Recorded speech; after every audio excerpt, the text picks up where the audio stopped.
and in Belgrade, Yugoslavia, in 1973, were the Swimming World Championships.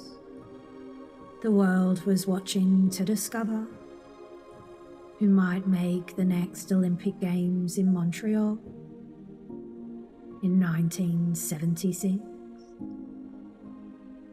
Just the year before, the American women had won 8 of the 14 gold medals in Munich. And you can see 18-year-old Marsha Mori in the documentary The Last Gold read from her journal about her time in Belgrade. Woke up early, didn't sleep much. All I kept thinking is, here I am swimming for the United States. And I was scared to death. We marched out to the music of the military band playing. The East Germans were huge. I couldn't believe it.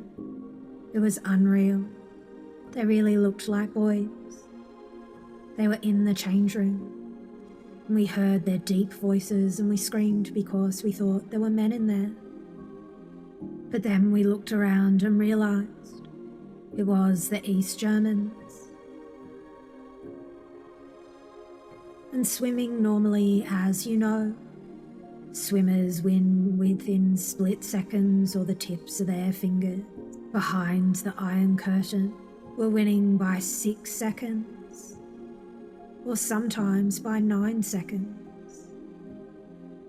And on the other side of the world was Australia's Lisa Curry, a former Olympian swimmer that won 15 gold, 7 silver and 8 bronze international medals.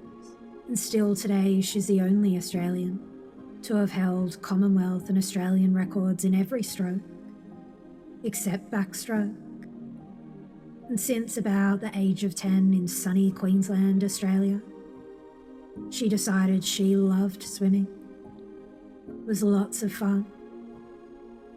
By the age of 12, her coach had guessed she might have been the fastest 12-year-old swimmer in the world.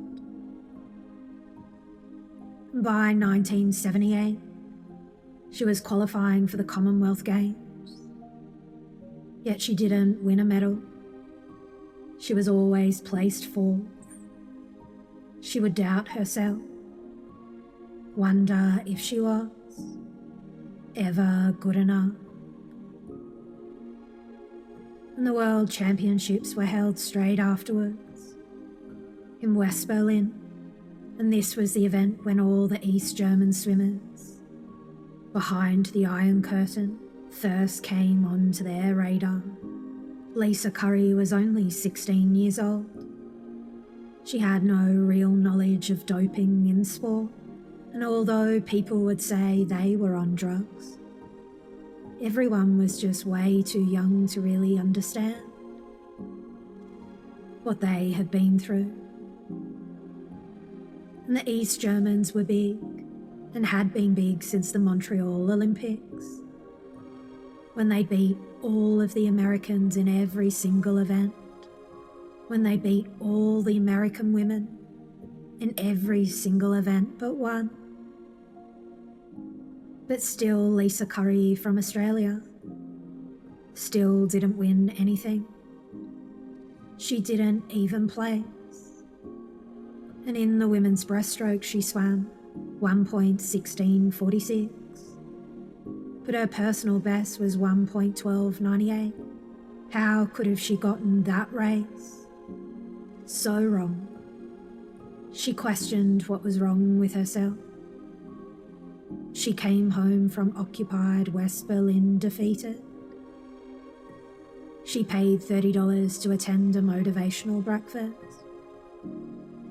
She was only 16 years old, but she realised she had to depend on herself. And the next Olympics was Moscow, and there was pressure for Australians to not attend. The government was paying athletes $6,000 to not go. The Americans had boycotted, and this was because the Soviet Union had just invaded Afghanistan.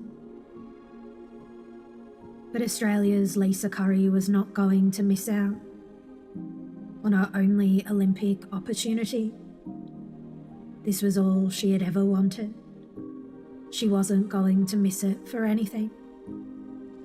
And to get chosen for the Olympic team, you had to win a race.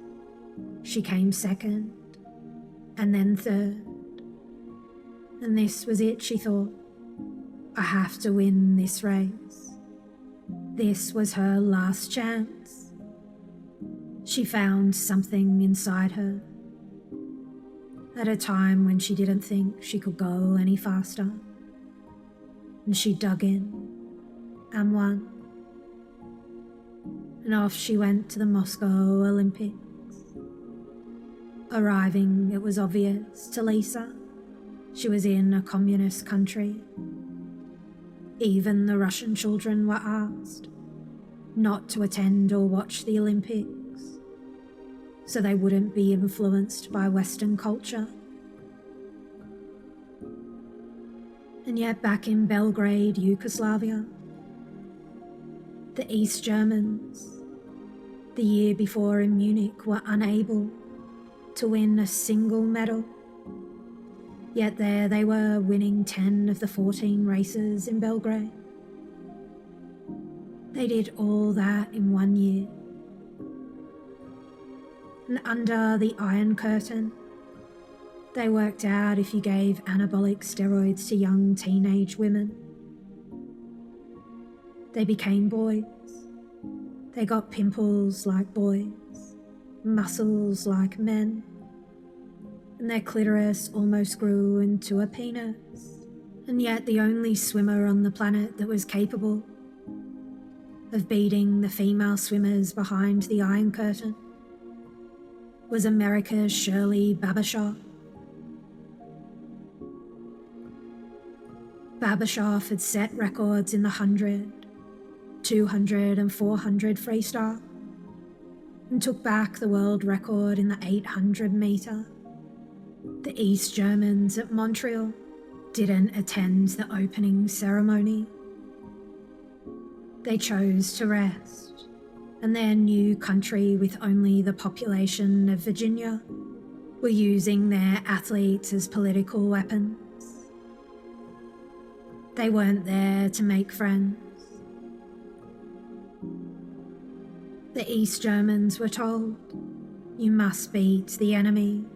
The United States was losing every single gold medal in the women's swimming.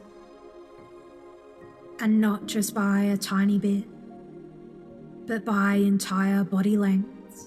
And yet the American men were winning, although the East Germans were also doping the men. It had little result.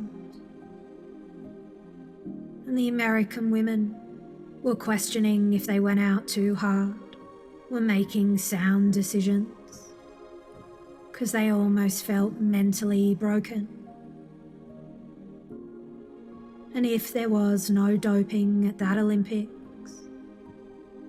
they would have been one of the fastest American swim teams of all time.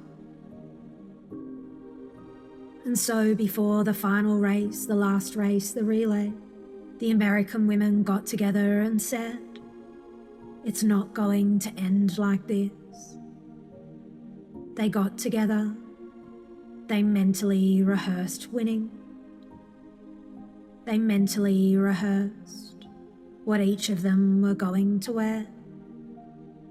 They mentally rehearsed swimming the laps, asking each other what time they would swim, and if they could do that, gaining momentum, mentally rehearsing, I'll do this time, you'll do that time, not if they would win, but when they won. They resolved together what they couldn't do alone. And when they won gold at the Montreal Games, the swim team went down as one of the greatest female swim teams of all time. And you can mentally prepare for sleep time. Because there was once a time long, long ago, if you really concentrated, you could work things out as you begin to utilize your imagination. Not if you'll sleep, but once you have slept. Welcome to Aura.